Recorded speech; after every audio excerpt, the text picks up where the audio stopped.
Hello বন্ধুরা, তোমরা সবাই কেমন আছো? তো গত 6ই জুলাই ছিল আমাদের বাড়ির পাশে একটা দাদার বিয়ে।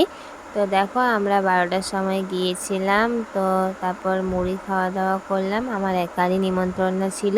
তো সেই দিনে খুবই বৃষ্টি হচ্ছিল, মানে এমনই খারাপ অবস্থা যে দুটো যে ছবি তুলবো তারও উপায় থাকেনি। আমরা যে লজটাতে ছিলাম সেখানে মোট 3টে বিয়ে হচ্ছিল।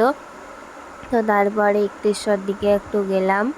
অনেক যাব না করছিলাম, কারণ প্রচুর বৃষ্টি হচ্ছিল। তাও কথাতেই আছে, মহাদেব যদি টানায় তাহলে অবশ্যই যেতে হবে। তো যাই হোক, মহাদেবের কৃপায় মহাদেবের দর্শন হলো। তো দেখো, এখানে প্রচুর বিয়ে হচ্ছিল। তো অনেক বর কনে ছিল। আমি ঘুরে ঘুরে সবার বিয়ে দেখছিলাম। তো বেশিক্ষণ থাকিনি, কারণ বৃষ্টিতে সবার অবস্থা খুবই খারাপ হয়েছিল। তো যাই হোক, আমাকে দেখতে কেমন লাগছে অবশ্যই জানাবে। তারপর 2টো নাগাদ আমরা খেতে বসলাম। তো খাবার তো প্রত্যেকটা খুবই সুন্দর হয়েছিল। আর আমি যেহেতু ভেজ খাই, তোমরা জানো আমার কোনো অসুবিধা হয়নি, কারণ এখানে ছানার রান্না করা হয়েছিল। আর ছানার রান্না আমার খুবই প্রিয় খাবার।